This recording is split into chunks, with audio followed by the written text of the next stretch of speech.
So you're wanting to practice the Cossack squat, but your heel keeps coming up, preventing you from doing the full expression of the pose. Today I'm going to teach you how you can get your heel down.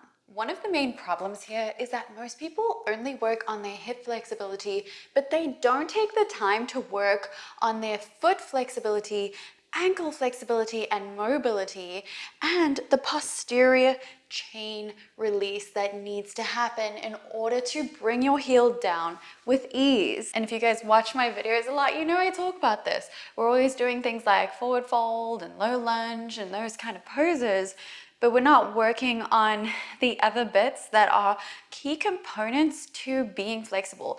Being able to touch your toes requires foot flexibility too, not just hamstring flexibility. So that is why you're having this issue. Your hips may be able to get there, but your ankles can't. This practice is going to require a block or something that you can use to kind of just like elevate the ground. So a few books will work too. You can kind of play around with it. But we are going to be practicing some exercises where you draw the foot lower than the ground. So without further ado, let's get straight into what you need to increase your ankle's dorsiflexion. We are going to begin the first exercise seated, and a few things to keep in mind. I want to encourage you to go for daily walks and make sure that you're using your ankles a lot. So if you sit a lot, just make sure that you're moving this joint. Just make sure that you're challenging your feet every day. So you're not just like sitting all day and then doing these exercises. Make sure that you're moving. So along with frequent movement, these 5 exercises are going to get you there. Just want to make that clear. So first of all, you can start with your knees bent if it is difficult for you to sit with straight legs like this, or you can always pop your hips up onto a block or something like that to make this a little bit easier. But what we're going to do is open up and warm up the posterior chain first. So wherever you are, wherever you're starting, I'll just play around with the block underneath. You're gonna grab behind your ankle here. So you can have bent knee, straight knee, whatever you're capable of doing right now. Just do what's in your practice. Don't force yourself to be anywhere.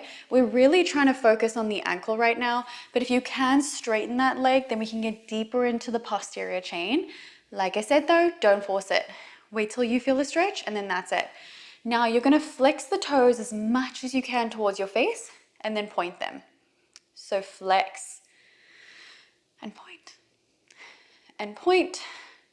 flex and point. We're going to do 10, 9. Really go through every little segment of that movement.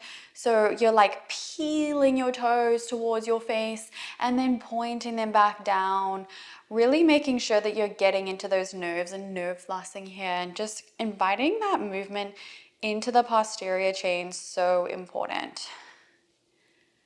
2 and 1. Release your leg back down. Repeat on the other side. Bonus points if you can just lift your leg without grabbing first to lift it up, working on that hip flexor strength. All right, let's peel the toes away. Really draw your toes towards your face and then point back out. Peel. You should be feeling a lot happening in your feet, especially if you never do this. It's probably like kind of intense for you. That's a good thing. And you can probably feel, especially when you flex, that pull that happens in the nerves along your leg. Last 2 and 1. Feels so good. Release the leg back down. We're gonna stand up. I wanna make sure I'm in frame.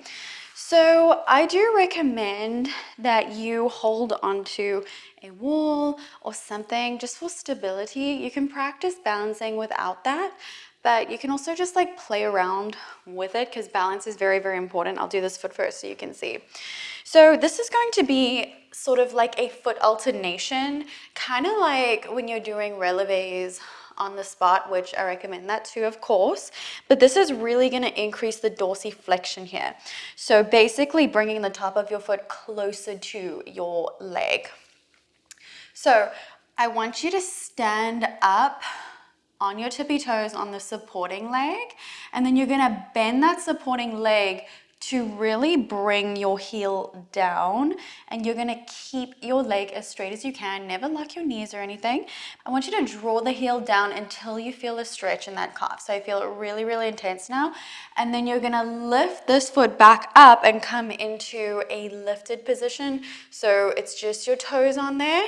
And you can even play around with flipping your toes and kind of stretching the top if you'd like. So just playing around with really releasing the foot here. So alternate, bring that heel down, and then lift. Let's do 5,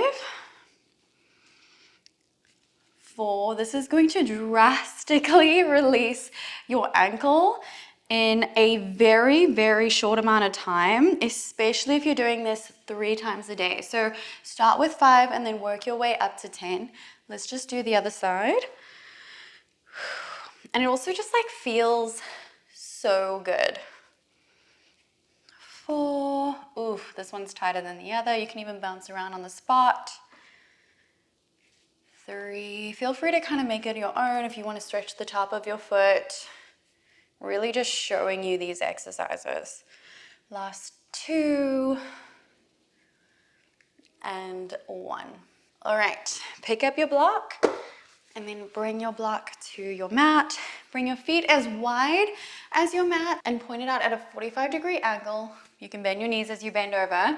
Bring your block kind of to its medium setting. You can also do the highest setting if you like. So right away, if you're bending over with bent knees, your feet 45 degree and the width of your mat, you're probably feeling a little bit of a stretch in your hamstrings. Notice when you send your tailbone up that intensifies. So what we're going to be doing now is more of a nerve release along the posterior chain, and then also actually practicing dynamic movement with the ankle mobility practice as well. So send your hips down. You're coming into Malasana. Just go as far as you can. When you feel your heels start to lift, stop. Don't let your heels lift. Just go until you feel like you can't anymore, even if that's here. Doesn't matter.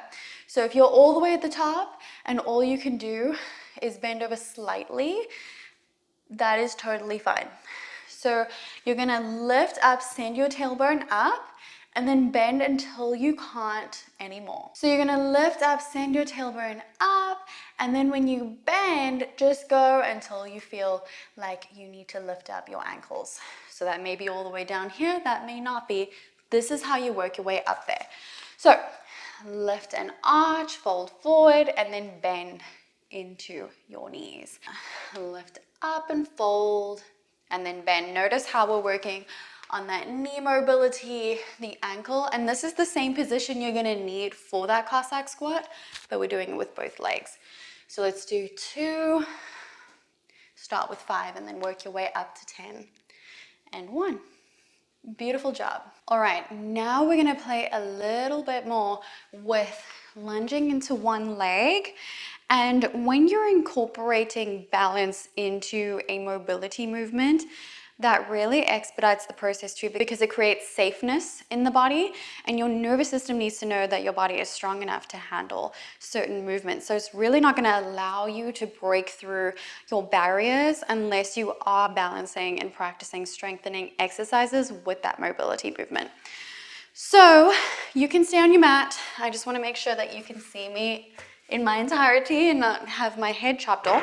Come into a high lunge position but with straight legs, and then your back leg, you can start whichever leg you want first. Your back leg, you're going to be up on your tippy toes, and then your hips are going to be square. Take a deep breath in here. As you exhale, bend your front leg as much as you can, coming forward, bending into your ankle, and then lift back up. Feel free to hold onto a wall in the meantime if you feel like this is too much, or try to practice that balancing. Let's do 5.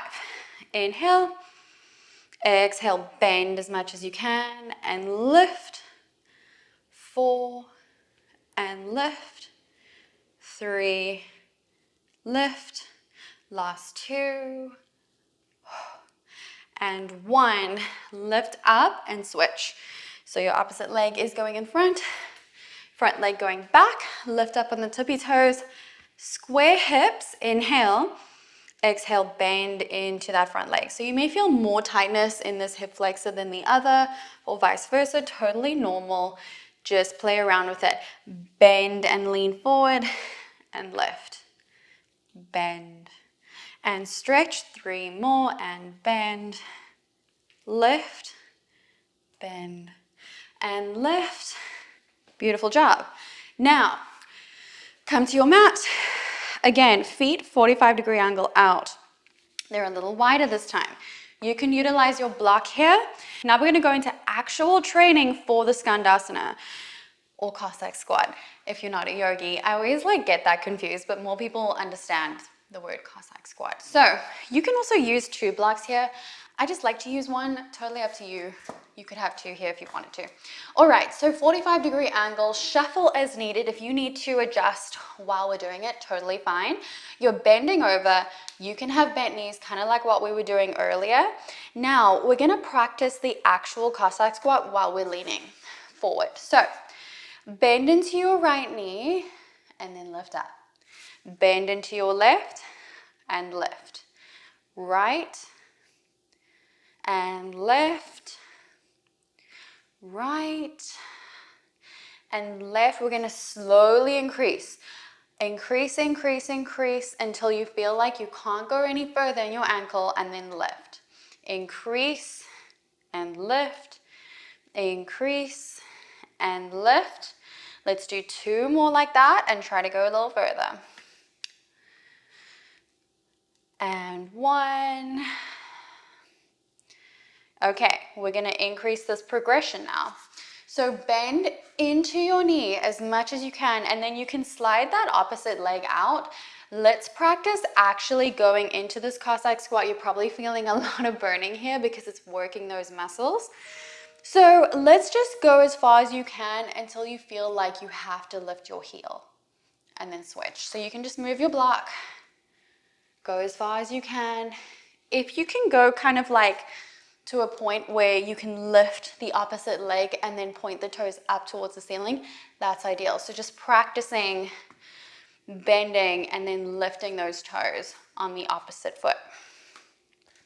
You need to practice the movement and build your way up there to do the full expression. I don't know why in yoga classes they have you do the full thing and then you wonder why you can't do it. So you need to build yourself up there. So this is the best way to do so. And just really practicing lowering your ankle down is how you're gonna build yourself up to being there. And it's also okay to practice with your heel up. It's just that you will also get used to doing that. So, because you can also train your body to do a position incorrectly, right? So working your way up there is better than forcing yourself to be in the full expression. And then you're also going to do yourself a disservice because you're going to freak your body out and freak out your nervous system and tell your body that you're not safe when you're forcing your way to a position. So that is how you can work your way up to the Cossack squat and the 5 exercises that you need. If this video helped you at all, please do like it and also drop a comment how this went for you and any challenges you ran into while you were practicing this. I'd love to hear from you guys how something goes for you or anything that you kind of struggle with, because I guarantee you there's others that are struggling with the same thing. So let's start a conversation in the comments. Please let me know what tutorials and movements you would like for those tutorials in the comments as well. I don't really know what you guys would like to see, so if you let me know, that would be great. Otherwise, I will see you in the next one.